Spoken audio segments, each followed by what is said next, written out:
శ్రీమాత్రే నమః. ఈ వీడియోలో మనం సింహరాశి వారికి వాస్తు శాస్త్రరీత్యా ఏ దిక్కు అనుకూలంగా ఉంటుంది అన్న విషయాన్ని మనం వీడియోలో పరిశీలించే ప్రయత్నం చేద్దాం. సాధారణంగా దశ బాగుంటే దిశ బాగుంటుంది అంటూ ఉంటారు. అందుకని జ్యోతిష శాస్త్రరీత్యా మన జన్మ జాతక రీత్యా అనుకూలమైన దశలు జరుగుతున్నప్పుడు ఎటువంటి గృహంలో నివసిస్తున్నా కూడా దాని మీద పెద్దగా ప్రభావం చూపించే అవకాశం ఉండదు. ఎప్పుడైతే దశ అనుకూలంగా లేదో అప్పుడు ఈ దిశ కూడా మనకి ఇబ్బంది పెట్టే అవకాశాలు ఉంటాయి. కాబట్టి మన యొక్క నివసిస్తున్నటువంటి గృహం యొక్క ప్రభావం ఖచ్చితంగా జాతకుడి మీద ఏదో ఒక టైంలో ఇబ్బంది పెట్టే అవకాశం ఉంటుంది.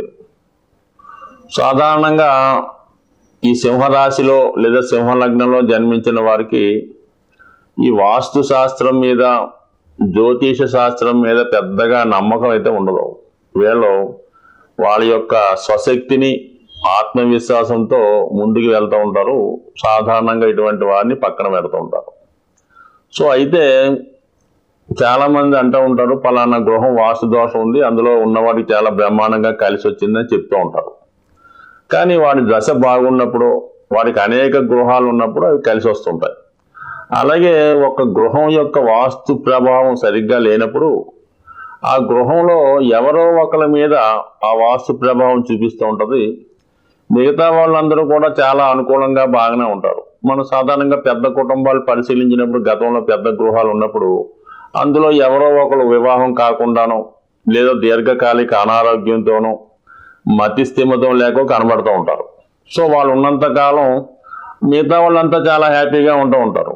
సో ఈ విధంగా జరుగుతూ ఉంటాయి. ఏదైనా నమ్మకాన్ని బట్టే ఉంటుంది. బట్ కానీ సింహరాశి వారికి ఏ దిక్కు అనుకూలిస్తుంది అన్న వాస్తు పరిశీలించినప్పుడు వీళ్ళకి తూర్పు దిక్కు అన్ని విధాలా బాగుంటుంది. అంటే తూర్పు ఈ రాశి వారికి సింహరాశికి రవి అధిపతి. అలాగే తూర్పు దిక్కు కూడా మరి సూర్యభగవానుడు ఆధిపత్యం వహించడం వల్ల 100% ఈ గృహంలో ఈ సింహరాశి వారు తూర్పు దిక్కు గృహంలో నివసిస్తున్నప్పుడు వాళ్ళకి రాజకీయ పరంగా ఉంటుంది. అంటే వాళ్ళు ఎక్కడ ఉన్నా ఏ స్థాయిలో ఉన్నా ఆ గ్రామానికో ఆ సిటీకో ఆ రాష్ట్రానికో ఒక పెద్ద మనిషిగా వ్యవహరించడం, ఈయన చెప్పిన విషయాలు 10 మంది వినడం, ఆ ఊర్లో ఆ ప్రాంతంలో ఎటువంటి లావాదేవీలు ఎటువంటి గొడవలు వచ్చినా కూడా వీటి దగ్గరికి వచ్చి వాళ్ళు సంప్రదించి వీని దగ్గర గొడవ పెట్టి వీళ్ళు ఏ విధంగా తీర్పు చెప్తే వాళ్ళు వింటూ ఉంటారు. అందువల్ల అటువంటి న్యాయమైనటువంటి ఆలోచన పెద్ద మనిషి తరహాగా ఉండే అవకాశం ఉంది. అలాగే ఆరోగ్యపరంగా బాగుంటారు, చాలా నిజాయితీగా ఉంటారు. 100%. మరి కొద్దిగా కష్టమైన ఈ సింహరాశి వారు తూర్పు దిక్కు గల గృహంలో ఉంటే 100% బాగుంటుంది. దాని తర్వాత ఏంటంటే వీళ్ళకి బాగా వ్యతిరేక ఫలితాన్ని ఇచ్చే దిక్కు పడమర దిక్కు. అంటే పడమర దిక్కుకి శని అధిపతి. సింహరాశి వారికి శని షష్ఠ సప్తమాధిపతిగా అంత అనుకూల గ్రహం కాకపోవడం వల్ల 100% ఈ పడమర దిక్కు వీళ్ళకి అంత యోగ్యదాయకంగా ఉంటుంది. అంటే బాగా స్లో డెవలప్మెంట్ వెళ్తూ ఉంటుంది. ఎంత పెద్ద స్థాయిలో ఉన్నా కూడా స్థాయి తక్కువ జాబ్లో చేయడం కానీ, అలాగే ఏంటంటే ఉద్యోగం ఇష్టం లేకపోయినా ఉద్యోగం చేయవలసి ఉంటుంది అన్నమాట. పడమర దిక్కు శని అధిపతి కాబట్టి శని సేవక లక్షణాలు కలిగినటువంటి గ్రహం కాబట్టి వీళ్ళకి ఇంట్లో నివసిస్తున్న వారికి ఎలా ఉంటుందంటే సింహరాశి వారికి తప్పనిసరి పరిస్థితిలో ఒకరి కింద ఉద్యోగం చేయవలసి ఉంటుంది అన్నమాట. సో అందువల్ల ఏంటంటే వీళ్ళకి పడమర దిక్కు అంత అనేది అనుకూలం కాదు. అయితే వాస్తు శాస్త్రరీత్యా గృహం అన్ని దిక్కులు అనుకూలంగా ఉన్నప్పుడు ఏ దిక్కైనా వీళ్ళకి పర్వాలేదు. బట్ కానీ ఇంప్రూవ్మెంట్లో డెవలప్మెంట్లో తూర్పు కన్నా పడమర కొద్దిగా తక్కువ ఫలితాన్ని ఇస్తూ ఉంటుంది. ఇంకా దక్షిణ దిక్కు అన్నది 100% వీళ్ళ బాగుంటుంది. ఎందుకంటే సింహరాశి వారి కుజుడు యోగకారకుడు. వీళ్ళ అగ్నితత్వ గ్రహమే, కుజుడు కూడా అగ్నితత్వ గ్రహమే. 2 అగ్నితత్వ గ్రహాలు రాసులు కాబట్టి 100% దక్షిణ దిక్కు వీళ్ళకి చాలా అనుకూలంగా ఉంటుంది. అటు రియల్ ఎస్టేట్ వ్యాపారం చేస్తున్న వాళ్ళకి, కొద్దిపాటి రాజకీయ రంగంలో ఉన్న వాళ్ళకి, వైద్య వృత్తిలో ఉన్న వాళ్ళకి, స్వతంత్ర వృత్తిలో ఉన్న వాళ్ళకి, ఎలక్ట్రికల్ డిపార్ట్మెంట్స్ వారికి, న్యాయవాదులకి, పోలీస్ డిపార్ట్మెంట్ వారికి అందరికీ కూడా ఈ రాశిలో ఉంటే వాళ్ళు దక్షిణ దిక్కు బ్రహ్మాండంగా తీసుకోవచ్చు. అయితే నిరంతరం చాలా బిజీగా ఉంటారు. ఒక క్షణం కూడా తీరిక లేకుండా వ్యవహరిస్తుంటారు. ఇక ఉత్తర దిక్కు వీళ్ళకి ధన లాభాది కాబట్టి స్వభావ సిద్ధంగా మరి ఉత్తర దిక్కు కుబేర స్థానం కాబట్టి 100%. మరి తూర్పు ఈ సింహరాశి వారికి ఉత్తర సింహద్వార గృహం కూడా అనుకూలిస్తూ ఉంటుంది.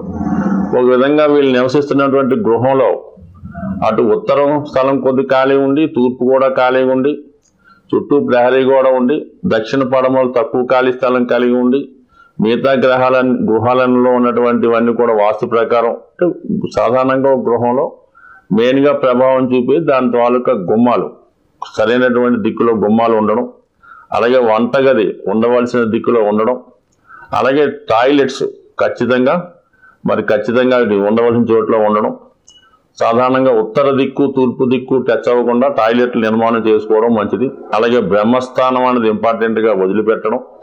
సో ఈ అనేక రకాలైనటువంటి వాస్తు సంబంధించినటువంటి రూల్స్ ఉంటాయి.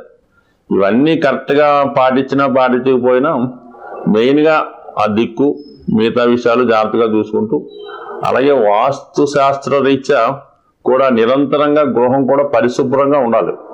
ఇంట్లో ఎవరు ఉన్నా లేకపోయినా సాయంకాలం అవగానే ఆ గృహంలో దీపం వెలిగించడం. అలాగే ఏంటంటే ఏదో మెయిన్ హాల్లోనే దీపం పెట్టి 2-3 ఉంటారు, పెద్ద గృహాలు ఉంటాయి, అన్ని గదులు కూడా చీకటిగా పెడుతుంటారు. అందుకని 100% గృహంలో ప్రతి గృహంలో ఉన్నటువంటి అన్ని గదుల్లో కూడా ఖచ్చితంగా సాయంకాలం సూర్యాస్తం అయిన తర్వాత దీపాలు వెలిగించడం అన్నది ఉత్తమమైన పద్ధతి. ఏ రూమ్ అయినా చీకటిగా వదిలేస్తే కొద్ది రోజులు అయితే పర్లేదుగా నిరంతరం ఆ గదిలో లైట్ వెలిగకుండా ఉంటే ఆ గదిలో నెగిటివ్ శక్తులు బయలుదేరే అవకాశం ఉంటుంది. కాబట్టి ఈ విధంగా ప్రతిరోజు ఇంట్లో సాయంకాలం పూట దీపాలు వెలిగించడం, సాధ్యమైనంత వరకు ప్రతిరోజు కూడా ఆ గృహంలో దీపారాధన చేసి దైవారాధన చేసుకోవడం, వీలైతే సుగంధ పరిమళాలు విరజాలే అగరబత్తి కానీ సాంబ్రాణి పొగ కానీ వేసుకుంటే గృహంలో ఎటువంటి వాస్తు దోషాలు ఉన్నా కూడా ముందుగా ఎటువంటి దోషం లేకుండా ఉంటుంది. నెగిటివ్ ఎనర్జీ ఏమైనా ఉంటే అవి పోవడం కూడా జరుగుతుంటుంది. సాధ్యమైనంత వరకు మరి సింహరాశి వారు ఇటువంటి నియమాలు పాటిస్తూ తూర్పు సింహద్వారం కలిగిన గృహంలో నివసిస్తే ఖచ్చితంగా వాళ్ళు రాజకీయ రంగంలో ఉన్నట్టయితే ఈ నియమాలు పాటిస్తే ఖచ్చితంగా వాళ్ళకి అనుకూలమైన పదవి వరించే అవకాశం ఉంది. ఈ పక్షంలో ముఖ్యంగా వస్తున్నటువంటి పర్వదినం మహాశివరాత్రి. అది మనకి మార్చి 8వ తారీఖున రావడం జరుగుతుంటుంది. శివరాత్రి రోజున ఖచ్చితంగా ఏ రాశి వారైనా సరే శివానుగ్రహం కోసం ఆ రోజు ఖచ్చితంగా ఏదో ఒక శివాలయాన్ని దర్శించి అభిషేకం చేసేటటువంటి మనకి అంత అవకాశం దొరకకపోయినా కనీసం శివుణ్ణి కళ్ళారా దర్శించడం వల్ల, లేదు బయట ఉన్నటువంటి శివలింగాన్ని అవసరమైతే కొద్దిగా అభిషేకం సొంతంగా చేసుకోవడం వల్ల నవగ్రహాల యొక్క అనుగ్రహానికి పాత్రలు అవ్వడం జరుగుతుంటుంది. ముఖ్యంగా మనం ప్రతి వీడియోలో కూడా మాస శివరాత్రి ఈ శివుడికి అభిషేకం చేసుకోమని చెప్తూ ఉంటాం. అంటే మాస శివరాత్రి ఒక్కరోజు శివుడికి అభిషేకం చేసుకుంటే మొత్తం ఆ నెలంతా కూడా శివుడికి అభిషేకం చేసినట్టుగా మీ ఖాతాలో రాయడం జరుగుతుంది.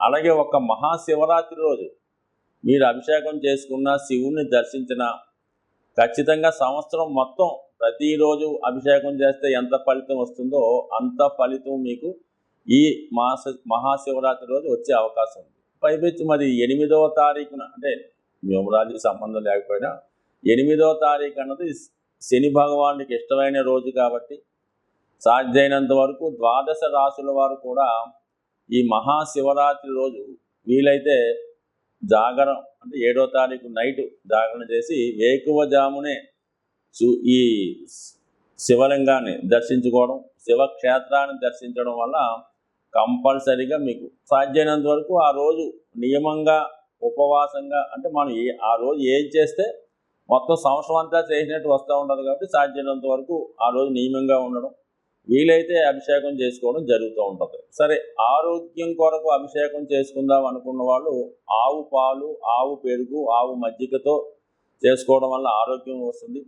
ఐశ్వర్యం కోసం ఎవరైతే అభిషేకం చేద్దాం అనుకున్నారో వాళ్ళు చెరుకు రసంతో కానీ పంచదారతో కానీ అభిషేకం చేయడం వల్ల ఐశ్వర్యం వచ్చే అవకాశం ఉన్నది. అలాగే మంచి కంఠం రావాలన్నా, వాక్చాతుర్యం రావాలన్నా, మంచి చదువు రావాలన్నా తేనెతో అభిషేకం చేసుకోవచ్చు. బట్ ఏదీ లేకపోతే శుద్ధ జలంతో అభిషేకం చేసుకోవచ్చు. అలాగే విభూతితో అభిషేకం చేయడం వల్ల మోక్షం పొందే అవకాశం ఉంది. బట్ ఏదైనా శివారాధన చేసుకోవడం వల్ల ప్రస్తుతం ఈ రాశిలో ద్వాదశ రాశుల వారికి ఉన్నటువంటి దోషాలు ఖచ్చితంగా పరిహారం అవుతాయి. ముఖ్యంగా ఎవరైతే ఏలినాటి శని, అష్టమ శని, అర్ధాష్టమ శనితో ఇబ్బంది పడుతున్నారో, లేదా రాహు యొక్క ప్రభావం, కేతు యొక్క ప్రభావం కూడా ఈ శివారాధన వల్ల వెళ్ళిపోయే అవకాశం ఉంది. అంటే సాధ్యమైనంత వరకు మరి మీనరాశిలో ఉన్నటువంటి రాహు ప్రభావం వల్ల తర్వాత చేద్దామనో, ఈ సంవత్సరం ఖాళీ లేదనో, జనం ఎక్కువ ఉన్నారనో మానేయకుండా అతి శ్రద్ధగా శివుణ్ణి పూజించడం, ఆ రోజు విధి విధానంగా నియమంగా ఉండడం, మీకు వీలుంటే ఆ రోజు ఈ శివాలయం దగ్గర ఉన్నటువంటి భక్తులకు కానీ అనాథులకు కానీ కేవలం మంచినీళ్ళు, ఏదో ఒక తినుబండారమో, లేదంటే ఏదైనా ఫ్రూట్సో, వారికి ఎక్కువగా ఫ్రూట్స్ అయితే మంచిది, లేదంటే చంటి పిల్లల తల్లి పాలు కానీ, సాధ్యమైనంత వరకు ఒక 10 మంది కన్నా మీరు హెల్ప్ చేయగలిగితే జాతకంలో ఉన్నటువంటి గోచార రీత్యా వస్తున్నటువంటి సమస్త దోషాలు పోయే అవకాశం ఉంది. ఖచ్చితంగా ఈ నియమాన్ని పాటిస్తే సంవత్సరం అంతా కూడా ఆనందంగా ఉండాలని ఆశిస్తూ స్వస్తి.